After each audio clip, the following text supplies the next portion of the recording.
Vamos falar um pouquinho hoje sobre coação?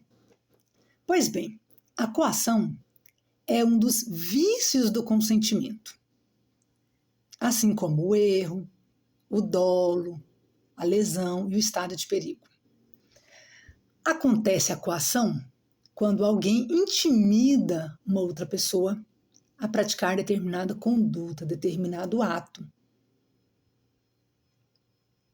Como nós estamos falando na coação no âmbito do direito civil, então acontece a coação quando alguém intimida uma outra pessoa a celebrar um negócio jurídico com ela.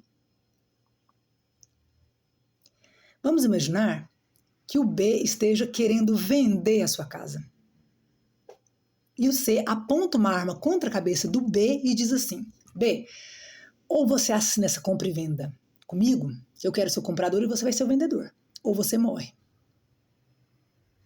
O B, com medo, sentindo-se intimidado, não vai pagar para ver, ele assina o contrato. Ele assina um negócio jurídico de compra e venda. É importante lembrar que o B é a vítima, o B é o coagido, enquanto o C, que é a pessoa que praticou a coação, é chamado de coator. Então, o C praticou a coação, o C é o coator. O B é a vítima, o B é o coagido. Ou coacto ou paciente. Bom, esse negócio jurídico, essa compra e venda em questão, pode ser anulada através da ação anulatória por coação. E é claro que quando nós falamos em coação, nós falamos na ameaça. A ameaça é um crime formal, previsto no artigo 147 do Código Penal. Então, nós temos aí uma responsabilidade no âmbito penal, por parte desse sujeito ativo, do autor, que nesse exemplo é o C. Nós temos aqui a anulação de negócio jurídico pela coação. E uma vez demonstrada a culpabilidade do autor, do nosso coator, que foi a pessoa quem coagiu, nesse exemplo o C, mediante uma sentença penal condenatória com trânsito em julgado, o B pode ainda pleitear ação indenizatória, responsabilidade civil, em desfavor do C. Bom, a coação pode ser própria, C coagiu o B, ou ainda a coação de terceiro. Um exemplo, o C aponta uma arma para a cabeça do B e diz o seguinte: ou você assina esse contrato de compra e venda comigo, vende sua casa para mim, ou eu mato seu pai, ou eu mato a sua mãe. Seja coação própria ou uma coação de terceiro, ocasionou uma intimidação, um temor. O que é importante a gente lembrar? Alguns atos amparados, previstos pela lei, não podem ser considerados como atos de coação. Exercício regular do direito, no artigo 23, inciso 3 do Código Penal, não pode ser considerado um ato de coação. Não pode ser considerado uma intimidação por parte de quem incorre no exercício regular do direito, desde que não aconteça o excesso, claro, né? Porque todo excesso é punível, inclusive em relação à legítima defesa, né? Em relação ao estado de necessidade, mas dentro do parâmetro legal, praticou um ato amparado pela lei, um exercício regular do direito, não há que se falar em ato de coação, não houve excesso, está amparado pela lei, então não há que se falar em coação. O mero temor reverencial também não pode ser compreendido como um ato de coação. Vamos imaginar 3 irmãos. E aí, o irmão mais velho diz assim para os outros 2 mais novos, né? Para o irmão do meio e o irmão caçulinha. Bom, como eu sou o irmão mais velho, vocês me devem obediência e respeito. Então, vocês vão fazer tudo aquilo que eu mandar. Vão arrumar a minha cama, vão guardar o meu tênis, o meu sapato no sapateiro. Porque eu sou o irmão mais velho e vocês me devem respeito.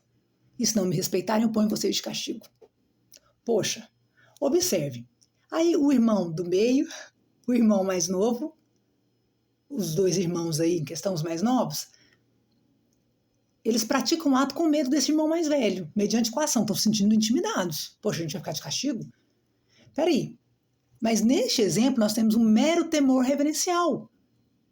Porque em nenhum lugar do Código Penal, nenhum lugar da nossa legislação, do Código Civil, da Constituição, está escrito que os irmãos mais novos devem obediência ao outro irmão, só porque ele é mais velho.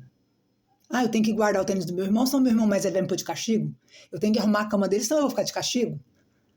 Não existe esse favorecimento em decorrência do irmão ser mais velho, de ser primogênito. Então, é um mero temor reverencial. Esse temor só vai existir na cabecinha desse irmão do meio e desse irmão mais novo, desses dois irmãos aí em questão. Então, não pode ser considerado um ato de coação. E aí, se você, irmão do meio, irmão mais novo, neste exemplo, guardou o tênis do seu irmão mais velho, arrumou a cama dele, o ato é válido. Você não pode ir lá e bagunçar a cama do seu irmão falando que você está anulando, né, essa prestação de serviço, digamos assim. O ato é válido, porque esse temor simplesmente é considerado um mero temor reverencial. Então fica a dica, o temor tem que ser aquele que ocasiona um temor de dano, um medo, uma intimidação real que nós falamos, verdadeira. Apontar arma contra a cabeça de uma pessoa, obrigar a assinar um contrato com ela, prometendo, né, ocasionar-lhe um mal ou alguém da sua família. Esse é o temor, a intimidação real que nós falamos. E o prazo para anular um negócio jurídico eivado de coação, que é um vício do consentimento, é um prazo de 4 anos, é um prazo decadencial, conforme o Código Civil. Importante, esse prazo de 4 anos, que é um prazo decadencial, é contado a partir do momento em que cessar a coação. Cessou a coação, começa a contar o prazo de 4 anos para você que foi o coagido, que foi a vítima, que foi o coacto ou paciente, anular o negócio jurídico em questão. Fica a dica para o exame da OAB.